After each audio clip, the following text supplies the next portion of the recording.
Today we are going to discuss the applications of Lagrangian equation. The applications of by application of Lagrangian equation, I mean that all those formulas that we have been able to prove via Newton's second law of motion in our previous topics, like simple pendulum, oscillation of a mass attached to a spring, three mass system, compound pendulum, or any other formula that is possible on the basis of simple Newton's second law of motion is also possible on the it is also possible to derive it from the Lagrangian equation. So here we are going to derive the equation for simple pendulum. A simple pendulum is shown in the figure here, and I have displaced this simple pendulum by an angle theta. Now if you look at the motion of pendulum, it always move in a curve. If you extend this path, it shall be moving in this circular path, and here the length of the pendulum always remain constant, that is the radius of this circle formed by pendulum. This is rather a funny circle, but I hope you don't mind it. So we have this system in which I have displaced this bob of the pendulum via certain angle theta. If we look at it, there is only 1 degree of freedom via which this system can absorb energy, and that is theta. So I have further resolved this system into its rectangular component, that is y component and x component. Now this y component depends on this theta, and this x component depends on this theta. Further we go away from the mean position, the y component reduces and the x component increases unless the maximum displacement is achieved, and then that is amplitude, and then the reverse of that occurs. Okay, so from this figure we can write that x component is equal to minus L sine of theta. Let us just call this as equation number 1. Similarly, y could be called as y is equal to minus L cosine of theta, and this is our equation number 2. X is equal to minus L sine theta and y is equal to minus L cosine theta. Let us find the velocity of x component and y component, and we can say that dx by dt is equal to x dot is equal to minus L, and when sine theta is differentiated with respect to t, it will be cosine of theta d theta by dt, and this will be minus L theta dot cosine of theta. So this is our equation number 3. Similarly, dy by dt is equal to y dot is equal to minus L, and when cosine is differentiated, it is minus sine of theta d theta by dt. 2 times minus is a plus, L sine theta L theta dot sine theta. This is equation number 4. So let us go back a few days back and write our famous Lagrangian equation, that is d by dt of partial by partial qj dot of L minus partial by partial qj of L is equal to 0. This equation in this coordinate system of theta will become d by dt of partial by partial L by partial theta dot minus partial L by partial theta is equal to 0. This is our equation number 5. So now we have to find partial L by partial theta dot and partial L by partial theta, and see what happens. As L is equal to t minus v, our equation becomes d by dt of partial by partial theta dot of t minus v minus partial by partial theta of t minus v is equal to 0. Now we have to differentiate, we have to find this term and this term. So T is equal to, T is kinetic energy and this is half m v square. Since we know from these equations, equation 3 and 4, from equation 3 and 4,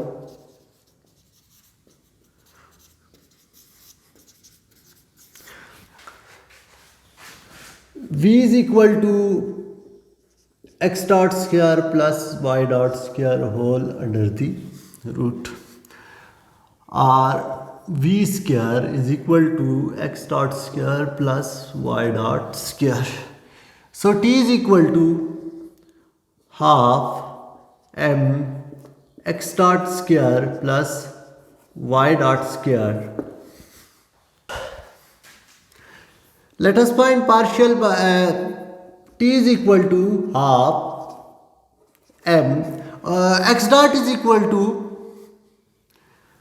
x dot square is equal to L square theta dot square cosine square theta plus y dot square is L square theta dot square sine square theta.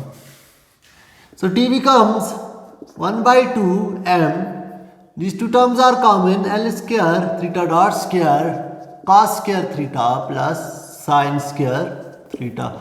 This is 1. So we can say t is equal to half m L square theta dot square. So what is partial theta? What is partial by partial?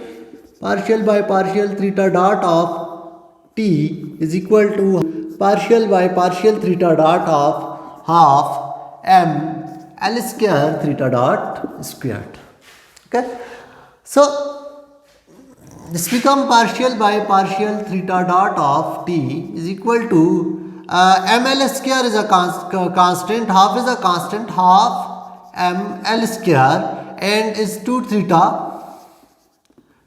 dot. This is equal to ml square theta dot.